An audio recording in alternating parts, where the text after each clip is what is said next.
अज़ान मोहतरम में बानी मजलिस व सामीन मजलिस से बहुत माज़रत हूँ कि तकरीबन 10 से 12 या 15 मिनट की मुझे ताख़िर हुई है यहाँ आने में, जो मैंने इनसे कहा था।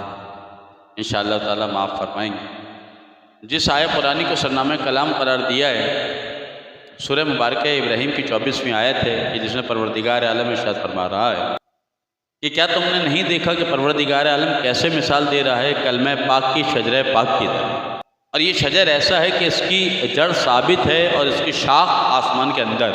देखिए पूरा कुरान मजलिस इमाम हुसैन के मकासद में से एक मकसद, क्योंकि जहाँ भी मजलिस होती है मजलिस कराने वाले भी मजलिस सुनने वाले भी एक चीज़ याद रखें, हर मजलिस से कोई ना कोई एक पैगाम एक मैसेज लेके वो उठें कि मजलिस का एक मकसद ये था। देखिए कोई ये नहीं कह सकता कि जनाब आप जो मजलिस करते हैं इतनी मजलिसों का फ़ायदा क्या हुआ। हमारे पास बहुत सारे जवाब हैं। नूह की तबलीग 950 साल थी, उम्र 2800 साल थी। तबलीग के बाद ईमान लाने वाले एक रिवायत के तहत 4, एक रिवायत के तहत 60 करने वाले खुदा ना खास्ते यहाँ नूह की तबलीग देख 950 साल हुसैन की मजलिस देख लीजिए, आप रसूल पर ईमान करें। तो एक पैगाम यह है कि जब भी अच्छा ये आई बात है हमारे कुरान से तर्जुमा पढ़ने से कुरान करीम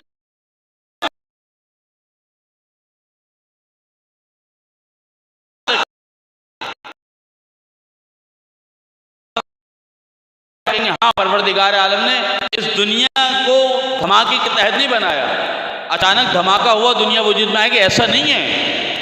अगर ऐसा होता तो सूरज के निकलने का कोई वक्त मुअय्यन नहीं होता, अगर ऐसा होता चांद का कोई वक्त मुअय्यन नहीं होता, अगर ऐसा होता तो याद रखिए किसी फल का कोई मौसम नहीं होता। अगर ऐसा होता तो इंसान कभी कभार बुढ़ा पैदा होता। ऐसे ही तो होता, अरे ये बुढ़ा पैदा हो नहीं, एक सिस्टम है परवरदिगार आलम, सब्जियों का हो, फलों का हो, इंसान का हो, मौसम का हो, हवा का हो, गर्मी का हो, सर्दी का हो, मौसम है। परवरदिगार आलम हमारे जिस्म की हिफाजत करना चाहता और जानता है, और फिर परवरदिगार आलम काम ऐसे करता है कि जैसा मौसम बनाया है वैसे ही परवरदिगार आलम ने हमारे लिए फल इजाद किए हैं, पैदा किए हैं। एक अजीब सी बात है, कभी आप तवज्जो दें कि आप अगर किसी मुल्क से बेमौसम का फल मंगा के खाने शुरू कर दें, आप सेहतियाब नहीं होंगे, बीमार हो जाएंगे।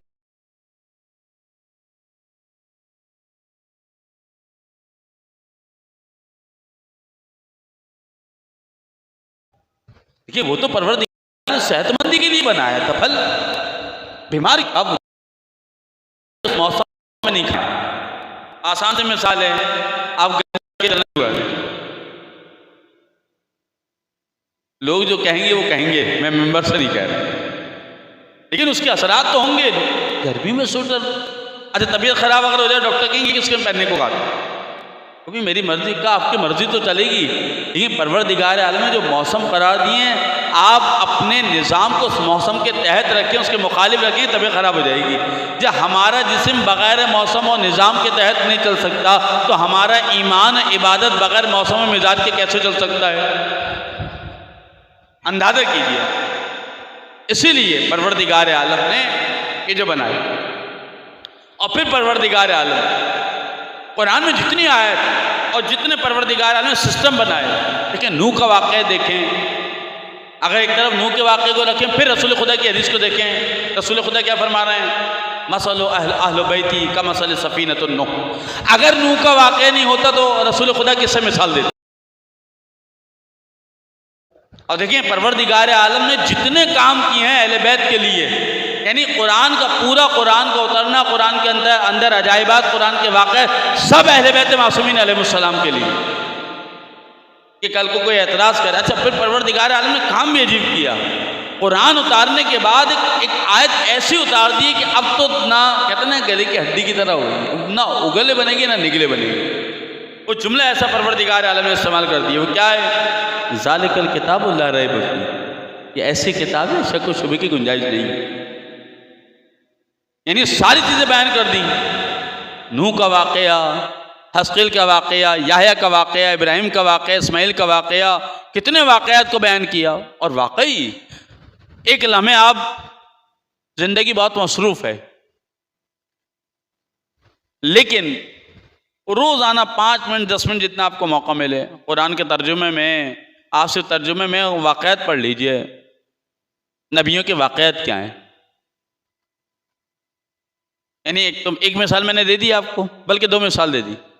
नूह की मिसाल दी थी सबसे पहले कि उन्होंने इतनी तबलीग की। कोई आपसे कहे जना आप लोगों के शिया इतने अरसे से तबलीग करते चले आ रहे हैं, आपने ये नहीं कि ये तबलीग करते चले आ रहे हैं, वरना एक बहुत बड़ा नाम बता देंगे हम आपको। और ऐसे शख्स ने उसको मुनक़लिब किया था, वो आलिम नहीं था, इस्माइल देवबंदी। इस्माइल देवबंदी को शिया करने वाला आलिम नहीं था, किसान था, गंदे कपड़ों में आया था, चप्पल मैली। हालांकि इस्माइल देवबंदी के हवाले से मैं सिर्फ बच्चों को बताना चाहता हूँ, कोई ये नहीं समझे कि इस्माइल देवबंदी को जो इस्माइल देवबंदी थे वो किसी से एक से मुठभेड़ हुई थी और शिया हो गया था, ऐसा नहीं है। इतने पाए का आलिम था, बड़े बड़े शियाओं को चित कर देता था वो इल्मी एतबार से। इस्माइल देवबंदी जो देवबंद के थे, बड़े बड़े उलमा को कोई सामने टिकता नहीं था। और फिर जब परवरदिगार आलम किसी को मुनक़लिब करना चाहता है ना, तो ऐसे के ज़रिए करवाता है। किसान आया था, गंदे कपड़े थे, चप्पलें मट्टी में हो रही थी, कपड़ों पे मट्टी लगी हुई थी, हाथों पे मट्टी चिपकी हुई थी। तो मौलाना साहब 3 सवाल हैं, हाँ या ना में जवाब चाहिए बस। मैं जाहिल जपट आदमी हूँ, आप मुझे समझाएंगे मेरी समझ में आएगा नहीं, हाँ और ना तो मेरी समझ में आ जाएगी। अच्छा पूरे जहाँ ये थे मस्जिद में, जहाँ सब लोग खड़े हुए थे, अच्छा पूछिए क्या सवाल है? कहा हाँ या ना। मैं जाहिल जपट में किसान आपको लग रहा हूँ कपड़ों से, मुझे कुछ मंतिक फ़लसफ़ा आता नहीं है, आप जब बात करें मुझे आएगा नहीं। उसने एक सवाल किया था, रसूल की बेटी दरबार गई थी। अब जहाँ इन्होंने कहा मैं जाहिल आदमी, हाँ या ना? हाँ। का हक मांगा था? का हाँ। का दिया था? का नहीं। अच्छा मौलाना साहब मैं चलूँ, ये यहाँ चले, इस्माइल देवबंदी शियत की तरफ चले।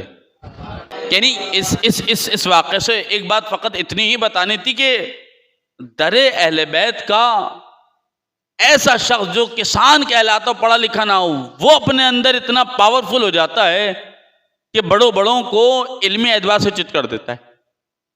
और जनाब सैयदा का मसला इतना अजीब मसला है कि अगर कोई मुनक़लिब होगा तो इसी वाक़े से होगा। इमामत पे फिर थोड़ी आपसे बहस कर लेगा, लेकिन सैयदा के मामले में चूचारा चलेगी नहीं, क्योंकि रसूल खुदा ने एक जुमला कहा था, फ़ातिमा बज़ुतु मिन्नी, फ़ातिमा मेरा टुकड़ा है, मन नज़ाब फ़क़त अज़ानी। अच्छा ये तो हदीस तक नहीं है अज़ान मोहतरम, मैं बच्चों के लिए अर्ज़ कर रहा हूँ ये बात। सूरह मुबारका आज़ाब की 55वीं आयत जाके देखिएगा क्या लिखा है। रसूलुल्लाह क्या कह रहे हैं? फ़ातिमा बज़ुतु मिन्नी मन नज़ाब फ़क़त अज़ानी, फ़ातिमा मेरा टुकड़ा है, मेरा टुकड़ा, रिसालत का टुकड़ा है। रिसालत नामुकम्मल है फ़ातिमा के बगैर। रसूल रिसालत ही कह रहे हैं, हदीस के सनत और रिसालत इमामत दोनों को कहा है। जब ये कहा हूँ फ़ातिमा तो अबूहा बालुहा बनुहा कहा, तो इसका मतलब क्या हो रहा है? तो रसूल खुदा जब ये कह रहे हैं फ़ातिमा मेरा टुकड़ा है, जिसने फ़ातिमा को अजियत दी उसने मुझे अजियत दी, ठीक है। सूरह मुबारका अहज़ाब की 55वीं आयत जाके पढ़िएगा, लिखा हुआ क्या है। मुझे बहुत सारे नताइज है ना कुरान के ज़रिए, उसमें लिखा है बिस्मिल्लाहिर्रहमानिर्रहीम, इन्नल्लज़ीना यूज़ून अल्लाह व रसूल लअनहुमुल्लाहु फ़िद्दुनिया वल आखिरह अअद्द लहुम अज़ाबन मुहीना, कि जिसने अज़ियत पहुँचाई अल्लाह को और रसूल को, लानत है उसके ऊपर दुनिया में भी आखिरत में भी, और उसके लिए परवरदिगार आलम ने आखिरत में ज़िल्लत और रुसवाई के अज़ाब को तैयार कर रखा है। अगर कोई आपसे पूछे भाई वो लानत वानत कहना बुरी बात है, सो कॉल्ड अच्छा नहीं लगता, का अगर अच्छा नहीं लगता तो परवरदिगार आलम से ज़्यादा सो कॉल्ड हो, खुदा से ज़्यादा मॉडर्न हो, उससे ज़्यादा जानने वाले मानने वाले हो, उससे ज़्यादा आलिम हो। या तो कुरान कह रहा है इन्नल्लज़ीना युज़ूना अल्लाह व रसूल लअनहुमुल्लाहु फ़िद्दुनिया वल आखिरह, जिसने अल्लाह को रसूल को अजियत दी उसके ऊपर लानत। और रसूल क्या कह रहे हैं, फातिमा को जिसने अजियत दी उसने मुझे अजियत दी। अब आप खुद ही नतीजा निकालिए, कुरान कह रहा है रसूल को अजियत देने वाले के ऊपर लानत, रसूल कह रहे हैं फातिमा को जो अजियत देगा मुझे अजियत देगा। साबित होता है कुरान से? साबित हो रहा है कुरान से? नहीं हो रहा। तो इस मजलिस अज़ा का एक तकाजा, एक मकसद ये भी पूरा हो रहा है कि इन आयात को आप तक पहुँचाया जा रहा है कि भाई कुरान में ये आयत लिखी है। और फिर 2 नबियों के बाद तीसरा वाक़या, अगर आप लोग ये कह रहे हैं, मैं भी ये कहता हूँ, आपका भी नज़रिया है, अगर मैं कहूँ परवरदिगारा या लफ्ज़ परवरदिगार को दरमियान से हटा दें, लफ्ज़ परवरदिगार आलम को, मौला हुसैन आप मेरे बच्चे को शिफा दे दें, आप जिंदा कर दें। हो सकता है कोई कम इल्म ये कहे यार वो अल्लाह से मांगो, तुम इमाम से मांग रहे हो, ये तो शिर्क को कुफ्र है। ऐसा नहीं। लेकिन लॉजिकल बात समझे, मामला क्या है।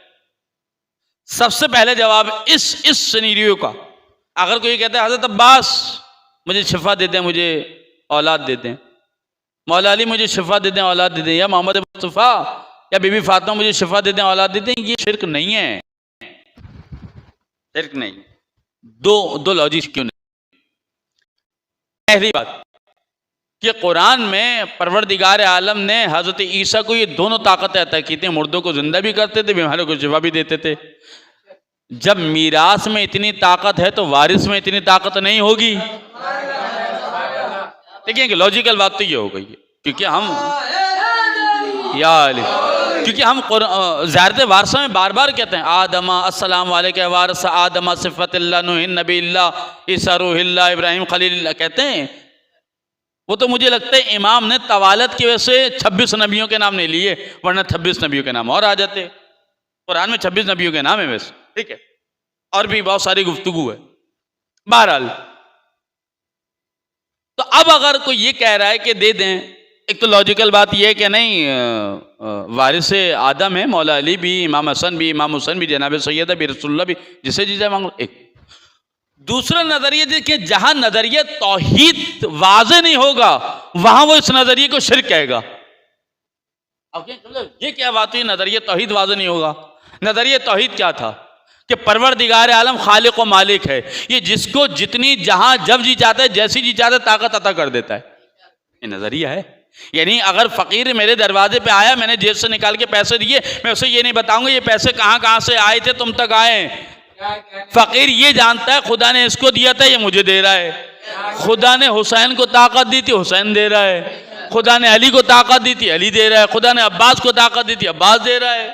आप समझ रहे हैं? तो ये लॉजिकल बात समझे, और मिंबर से इस बात का बयान करना इस तरह भी जरूरी है। अगर कोई बहस करने बैठ जाए, इसमें वाकई बताऊं, मैं 2 हफ्ते 3 हफ्ते पहले मैं कहीं बैठा हुआ था, बिरादरान अहले सुन्नत भी, कभी कोई वो आलिम दीन या तालिब इल्म था,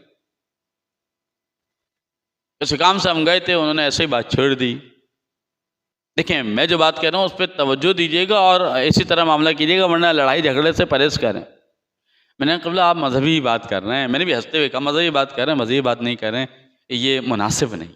अभी हम एक ही कमरे में बैठे हैं, एक ही दूसरे की शक्ल भी देख रहे हैं, हंसी मजाक भी कर रहे हैं, कुछ देर बाद गरेबान ना पकड़ लें, एक दूसरे के दुश्मन ना हो जाएं। ऐसा ना हो एक दूसरे से चीज़ लेन देन में भी हम कहें नहीं हमें नहीं चाहिए।